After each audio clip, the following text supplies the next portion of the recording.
Going to talk to you about how we built our chicken coop today and why we designed it the way that we did, and we look forward to showing it to you. Happy Mother's Day! So you can see here that part of the enclosed area is outside, and then the coop itself is inside. One key consideration that we opted for was to be able to stand up everywhere within the coop and the run. There's nothing worse than having to bend over to try and clean stuff up and do all that. So that was a big consideration for us. We're planning on expanding this eventually, but as of right now we have 11 chickens in here, and it seems like a pretty ideal amount of space. We just put this bench in that we made. On our run here, it's nice having these, I believe they're called Dutch doors. So if you want to throw scratch grain or something like that, you don't have to open this bottom where the chickens can possibly get out. But obviously you can open the bottom if you need to get in here. But yeah, having this top door is nice. We can get a scoop full of scratch grain from in here, toss it, or you know, food scraps, that kind of thing.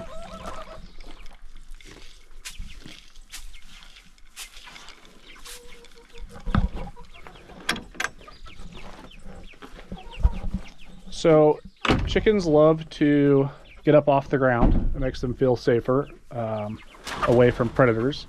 So we built this ramp which brings them into their coop here. The coop has these copper doors that we made. This has a door to close. We don't really do that. I think when we had the chicks in there brooding and we didn't want them to come outside, we had this closed. But at this point, this just basically stays open all the time. During the winter, we'll close a lot of these just so it stays warmer in the coop, but it's getting warm now, so we're leaving that open for ventilation. We wanted the coop to have a certain aesthetic, so I went out and got this pieces of copper, and we sort of mashed them with a ball peen hammer and heated them up and put vinegar and salt and just sort of messed around with the process until we were able to get this nice patina. And then I soldered these brass little handles on.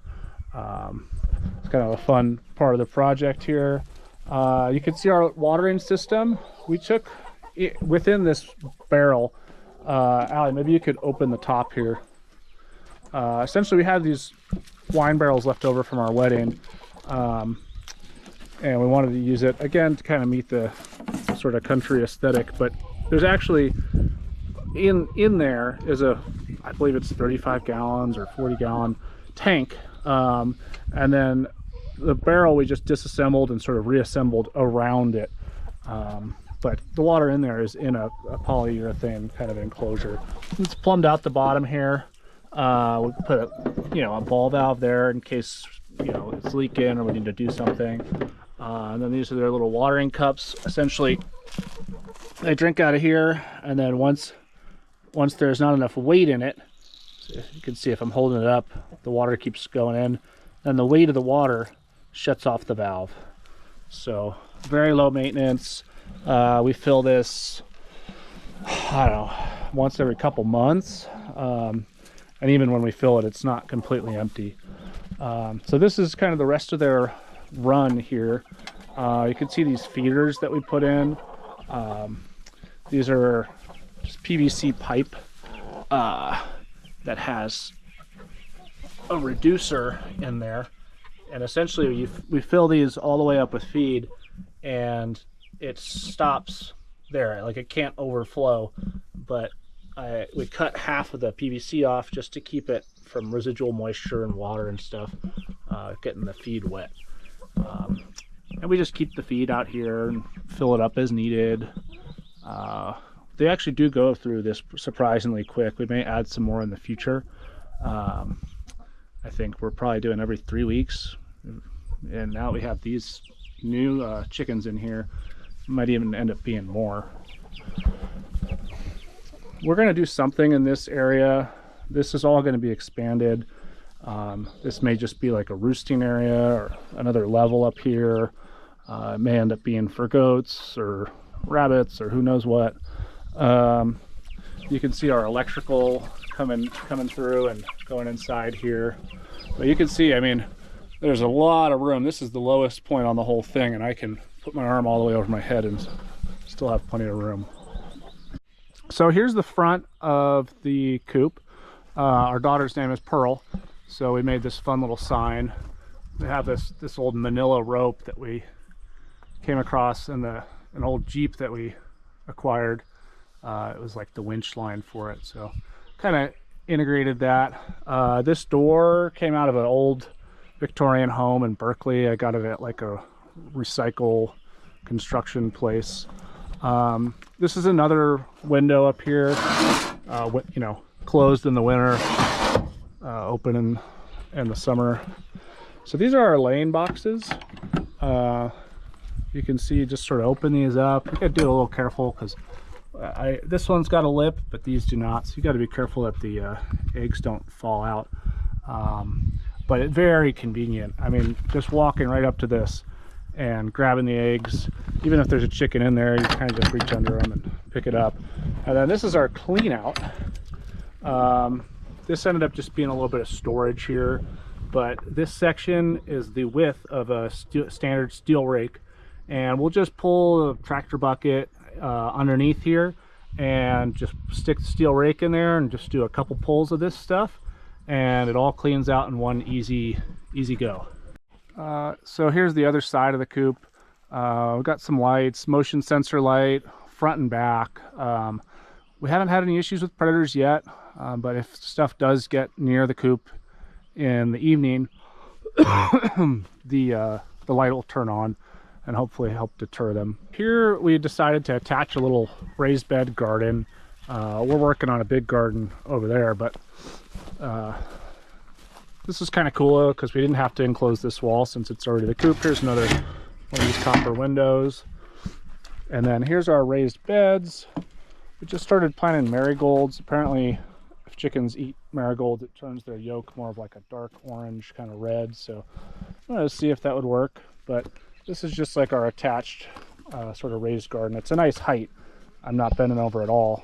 And you know, I can reach these very easily at the height that they're at. Every piece of wood on this is lumber that we milled. It's kind of our standard, aside from the door. But built the frames out of oak, and pretty much the whole rest of it is just fir. A lot of the trim is redwood.